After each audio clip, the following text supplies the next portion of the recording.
বৃষ্টির মধ্যে পরীক্ষা দিলেন আপনাদের। হ্যাঁ আমি জানি বৃষ্টি হয়েছে, আমি তোমাদের নিয়ে খুব চিন্তিত। সেই সাথে বললাম আমার মেয়ে তানজিদা, ওর মাথায় একটু বৃষ্টির পানি পড়লে জ্বর আসে ফার্মের মুরগির মতো, সেই জন্য আরো বেশি চিন্তা করতেছি তোমাদের কি জ্বর আসে কিনা। সেই জন্য আমি খুব উদ্বিগ্ন, যেটা হয়েছে তো হয়েছে, জ্বর আসে কিনা। কিন্তু কি করা যাবে, আমাদের পরীক্ষা তো সকলের সাথে কথা বলে বলতে হয়। সকলেই বলেছে পরীক্ষা নেওয়া যাবে। লক্ষ্মী মা পরীক্ষাটা দিয়ে দাও, মাকে বলো এক কাপ কফি বানিয়ে দিতে, পড়া টেবিলে বসে যাও।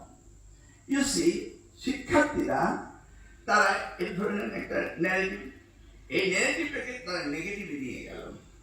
ইউ সি, জাতি যদি এইভাবে অর্থ কানা হয়ে যায় তাহলে তো আমাদের ভবিষ্যৎ ভালো হবে না।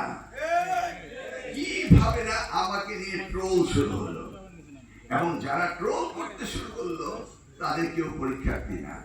আর তো ঢাকা শহরে আইডিয়াল কলেজ বা ল্যাবরেটরি স্কুল বা ভিকারুন্নেসা, আর তো কাউকে দেখিনি আন্দোলন করতে, না কেউ আন্দোলন করতে আসেনি। এইভাবে আন্দোলন করে মিসগাইডেড করে কি একটা হ্যাবক সৃষ্টি করলো। ধরুন আজকে জিওগ্রাফি সেকেন্ড পেপার পরীক্ষা চলছে, আমি মিডিয়া ভাইদের বলছি, আপনি নিশ্চয়ই দেখেছেন, নাম বলে তাকে পপুলার করতে চাই না, বললো যে জিওগ্রাফি সেকেন্ড পেপার প্রশ্নপত্র আউট হয়ে গিয়েছে। আউট কি হয়েছে? পরীক্ষা তো শেষ হয়ে গেছে, পেয়েছেন? এই যে মিডিয়া মিস ইন্টারপ্রিটেশন করে এখন মনে হচ্ছে যেন নকল হচ্ছে, প্রশ্নপত্র বেরোচ্ছে, এগুলো না হলেও বানিয়ে বানিয়ে বলতে হবে। If this is the intention to the nation, how could you develop?